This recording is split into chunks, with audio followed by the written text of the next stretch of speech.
안녕하세요. 데이드 이슈. 세상의 모든 이슈를 재미있고 쉽게 풀어드립니다. 19일 새벽 로이터 통신의 메인에 한국이 코로나 바이러스 테스트 경쟁에서 미국의 물리친 방법이라는 제목으로 어마어마한 장문의 기사가 메인 정중앙에 떡하니 등장했습니다. 많이들 보고 들어서 아시겠지만 대한민국이 코로나 바이러스 한 진단 한 능력 하잖아요.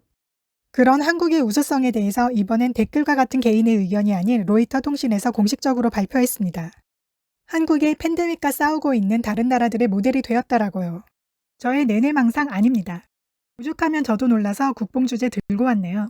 한국 칭찬해, 한국 시민 칭찬해, 한국 행정 칭찬해, 한국 시스템 칭찬해. 이건 뭐 너무 우쭈쭈 하지 말라고 하기도 싫고. 중국이 글로벌적으로다가 사상 최초 어마무시 스케일 큰 똥을 투척했는데 한국이 성공적으로 방어하는 모범적 사례를 시간순으로 나열하면서 한국 이러고 있을 그때 미국은 이러고 있었다 이러면서 대놓고 비교를 합니다. 한국의 대응력과 행정력 그리고 진단 능력을 본받아야 한다며 트럼프를 고양이 쥐물듯 한 땀 한 땀 다그치는 내용입니다. 딱 한 군데 기사화한 곳이 있는데 전문이 없나 봅니다. 번역해달라는 댓글이 여럿 있어서 급하게 그러나 급해 보이지 않게 영상 만들었습니다. 기사는 1월 말 한국 보건 관계자들이 20개가 넘는 의료회사 대표들을 모아놓고 신종 코로나 바이러스에 관해 회의를 진행한 것부터 시작합니다. 긴박하게 흘러간 회의는 정부의 신속한 규제 승인 약속으로 이루어졌고 매우 긴장하여 이 질병이 전염병으로 발전할 수 있다고 믿어 군대처럼 행동했다고 하는 그들은 질병 관계자 및 공민영 단체였던 것이죠.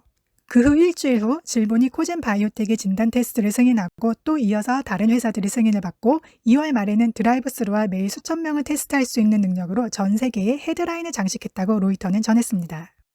여기에 강조해 말하길 한국의 신속한 조치는 미국에서 일어난 것과 극명하게 대조적이다.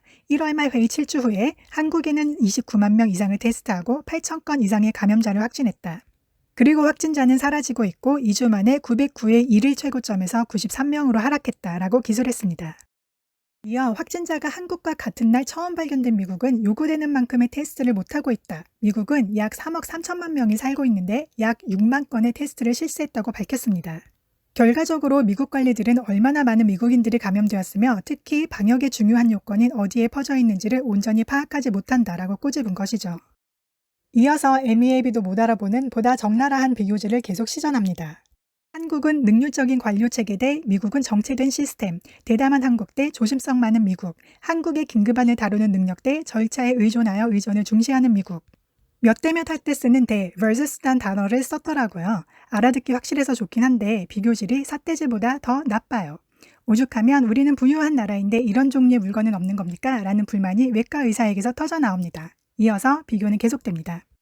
미국은 한국이 한 것처럼 테스트를 개발하기 위해 민간 부문의 초안을 작성하는 대신 5주가 넘도록 CDC 이외의 테스트를 승인을 하지 않았으며 한국은 위험을 감수하고 적극적인 검사를 실시한 후 진단이 효과적인지 계속해서 회진을 돌며 체크하지만 대조적으로 미국 FDA는 검사보다 진단키트 정확성의 보장이 우선이라고 했습니다.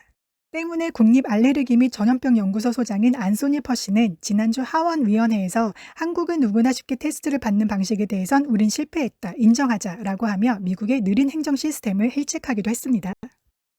로이터 통신은 새로운 코로나 바이러스에 대한 한국의 빠른 대응은 과거의 상처에서 비롯되었다며 한국의 메르스 사태와 박근혜 전 대통령의 탄핵을 짚기도 했습니다.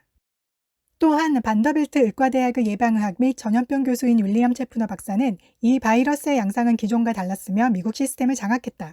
한국은 무슨 일이 일어나고 있는지를 우리보다 훨씬 더 잘 알고 있었다라고 탄식했습니다.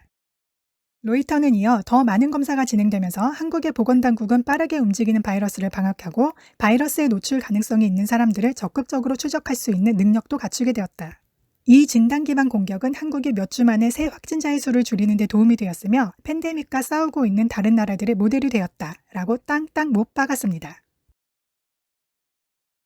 로이터가 이 말을 하기 위해서 장장 얼마에 걸쳐 장황하게 서술했는지 모릅니다. 그 이후에도 여러 말에 있으나 거두절미하고 핵심만 구구절절 속속들이 나열하도록 하겠습니다. 미국의 주지방연구소는 FDA 위원인 한에게 절박함을 담아 사람들이 쉽게 테스트를 받을 수 있도록 한국처럼 민영개발 테스트를 할 수 있는 강제 재량권을 요청하면서 쓴 헤일메리 패스라고 불린 편지를 보내게 되죠. 헤일메리 패스란 경기에서 다 진 팀이 몇 초 남겨두고 마지막에 필사적으로 시도하는 행동인데요.